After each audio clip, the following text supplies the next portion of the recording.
नमस्कार. H J मराठीमध्ये आपलं सहर्ष स्वागत आहे. आज आपण फलटण तालुक्यातील कोळकी येथे आहोत आणि माझ्यासोबत अशी व्यक्ती आहे की ती सामाजिक किंवा राजकीय क्षेत्रामध्ये अतिशय उल्लेखनीय कामगिरी करणारी व्यक्ती आहे. त्यांचं नाव आहे जयकुमार शिंदे. दादा नमस्ते. नमस्कार. काय सांगाल, सध्या फलटण नगरपालिकेचं निवडणूक अतिशय रंगात आली होती आणि निवडणूक आयोगाने ते इलेक्शन रद्द केलं, त्याबद्दल तुमचं काय मत आहे? खरं तर ते एक धक्कादायक घटना घडली. आम्ही निवडणुकीची पूर्ण तयारी अंतिम टप्प्यामध्ये आता करत आलो होतो. अतिशय चांगल्या पद्धतीचं वातावरण भारतीय जनता पक्ष असेल आणि राष्ट्रवादी पक्षाच्या जे आमचे नगरपालिकेच्या निवडणुकीमध्ये उभे राहिलेले नगरसेवक पदाचे उमेदवार होते आणि नगराध्यक्ष पदाचे उमेदवार, शहराचा कौल बदलताना आपल्याला आता दिसतोय म्हणजे. आणि अचानक ह्या निवडणुका पुढे गेल्यामुळं थोडं सगळ्याच उमेदवारांना एक धक्कादायक अशी परिस्थिती या निमित्ताने निर्माण झाली. परंतु आम्ही या निवडणुकीमध्ये, जरी आता हा निवडणुकीचा प्रोग्राम जाहीर झाला असला, उद्यापासून मला वाटतं 4 तारखेपासून काहीतरी निवडणुकीची प्रक्रिया चालू होते आणि 10 तारखेला फॉर्म होऊन परत 20 तारखेला मतदान आहे. आम्हाला तसा आता खूप चांगला वेळ या माध्यमातून मिळाला आहे आणि आम्ही जे अपेक्षित लीड धरलं होतं त्याच्याही पेक्षा जास्त आमचे उमेदवार असतील त्यांना या निवडणूक प्रक्रियेमध्ये आम्हाला यश मिळेल. कारण आम्ही निवडणूक प्रक्रिया कुठेही थांबवणार नाही. आम्ही सातत्यानं काम करणारे सगळे कार्यकर्ते आहोत. फलटण तालुक्यातील किंवा सातारा जिल्ह्यातील बरेच कार्यकर्त्यांचं असं म्हणणं आहे की फलटण तालुक्याची नगरपालिकेची इलेक्शन कार निवडणूक आयोगाने रद्द केली, त्याविषयी तुमचं काय मत आहे? तर त्याच्यामध्ये एक उमेदवार होते, त्यांचा फॉर्म रद्द झाला होता आणि फॉर्म रद्द झाला होता त्यानंतर त्यांनी ते कोर्टामध्ये गेले, कोर्टामध्ये त्यांचा रिजेक्ट झाला होता. परंतु निवडणूक आयोगानं लोकशाहीमध्ये त्यांचा फॉर्म राहिला आणि त्यांना सांगितलं की त्यांनाही संधी दिली पाहिजे. शेवट आपण लोकशाही मानणारे सगळे कार्यकर्ते आहोत आणि मग निवडणूक आयोगाचा निर्णय हा अंतिम निर्णय असतो. त्यामुळं निवडणूक प्रक्रियेमध्ये आपण एवढे पुढे जाऊन आपल्याला थांबावं लागलं आणि आपल्याला अधिकचा वेळ आपल्याला प्रचाराच्यासाठी मिळालाय. आणि ज्यांनी याचिका दाखल केली होती त्यांनाही निवडणुकीमध्ये आता ते सहभागी होतील, त्यांनाही प्रचाराला वेळ मिळेल. एक लोकशाहीचं एक ज्वलंत असं एक उदाहरण आहे. परंतु थोडा वेळ आपल्याला ज्यादा मिळालेला आहे. तुम्हाला असं वाटत नाही का की आपल्याला 2 तारखेला आता इलेक्शन होणार होतं, की हा सर्व उमेदवारांचा खर्च वाया गेला नाही असं वाटत का? नाही, ते खरं आहे. थोडा नाही म्हणलं तरी उमेदवारांनी खूप कष्ट घेतलेले असतात, खूप मेहनत घेतलेली असती, खूप म्हणजे ज्या निवडणूक प्रक्रियेमध्ये लागणारा जो काही खर्च असतो तो होत असतो. परंतु आता त्याला पर्याय नाही, कारण हे एकाच तालुक्यामध्ये घडलंय असं नाही. महाराष्ट्रामध्ये बऱ्याच ठिकाणी ह्या घटना घडलेल्या आहेत. मी बऱ्याच वर्षानंतर ही पहिलीच घटना अशी आहे की अशा निवडणूक आयोगाने घेतलेला निर्णय. पण आता मान्य करण्याशिवाय आपल्याविषयी पर्याय नाही. आपण थोडं राजकीय विषयाकडे जाऊ. दादा मला सांगा, फलटण तालुक्यामध्ये ज्या दिवसात फॉर्म भरण्यापासून ऐन निवडणुकीत वातावरण अतिशय जोरात तापलं होतं, त्यामध्ये अनेक प्रत्यारोप झाले, सर्व गोष्टी झाल्या.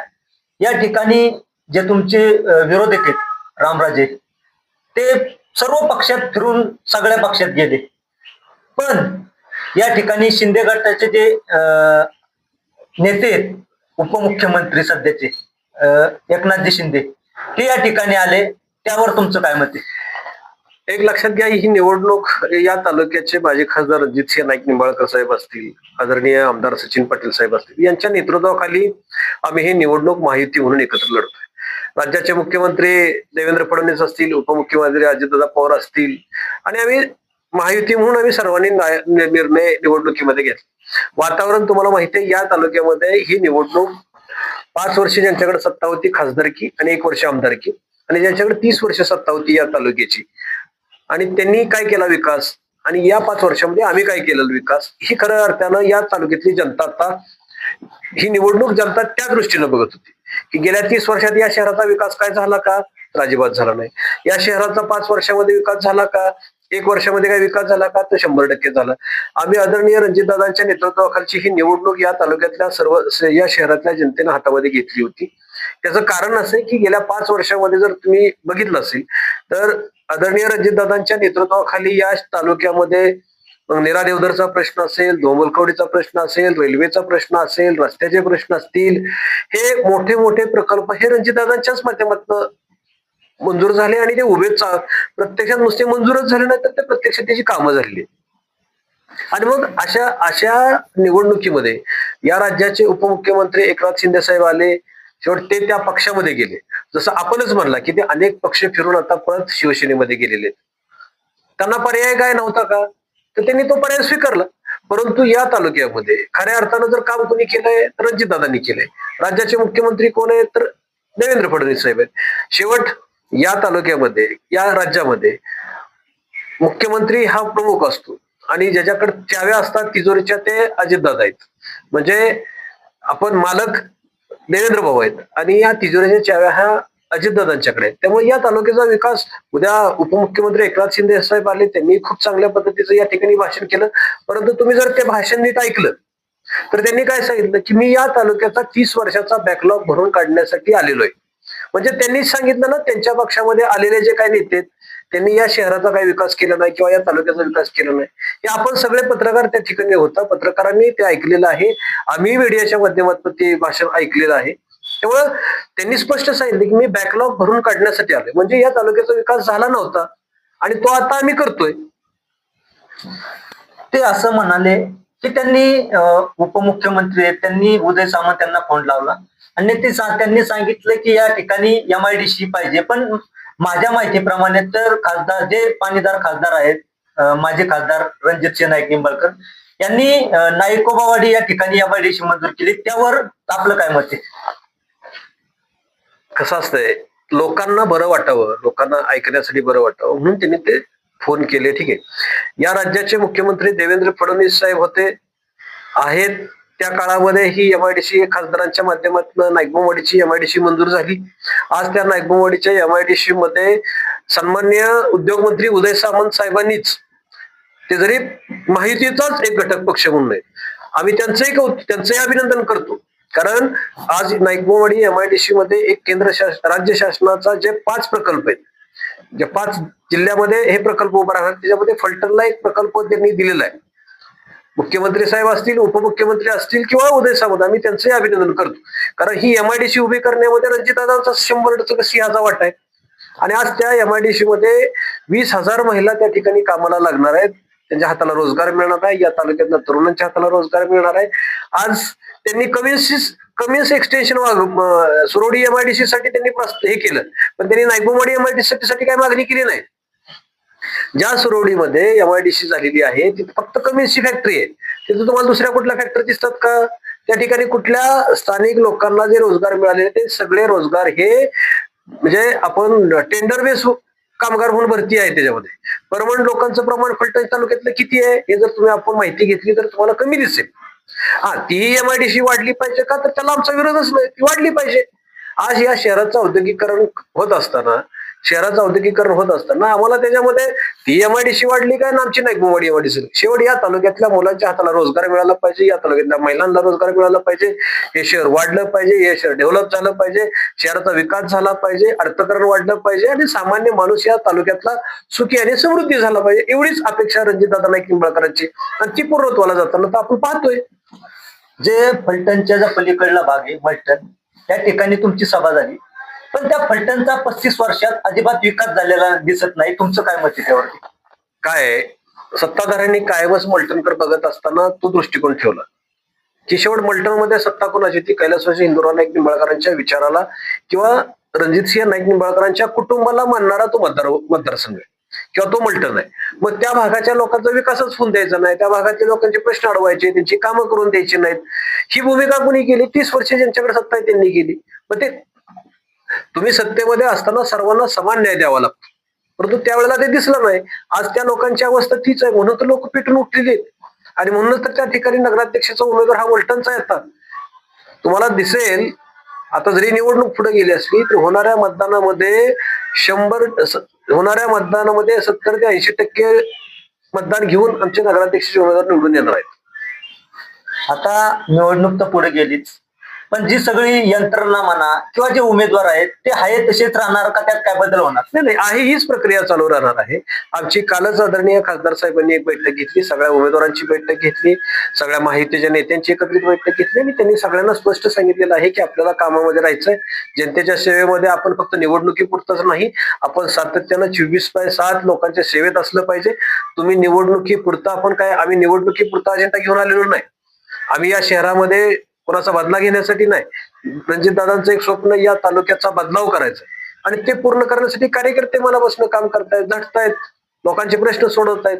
आज जर तुम्ही बघितलं असेल तर आम्ही प्रचंड मोठी विकासाची कामं दादांच्या माध्यमातून तर होत आहेत, पण आमचा कार्यकर्ता जो निवडणुकीला उभा राहिला किंवा जो उभा राहिलेला नाही, तो सुद्धा कार्यकर्ता सामान्य जनतेचे प्रश्न सोडवण्यासाठी कायम आग्रही असतो, ती भूमिका घेऊन काम करत असतो. कारण शेवटी आम्हाला आमच्या नेत्याचा आदेश आहे. 35 वर्ष रामराजांनी या ठिकाणी विकास केला नाही असं तुमचं मत आहे किंवा जनतेचं मत आहे, हे लोक म्हणतायत, आपण नाही म्हणत.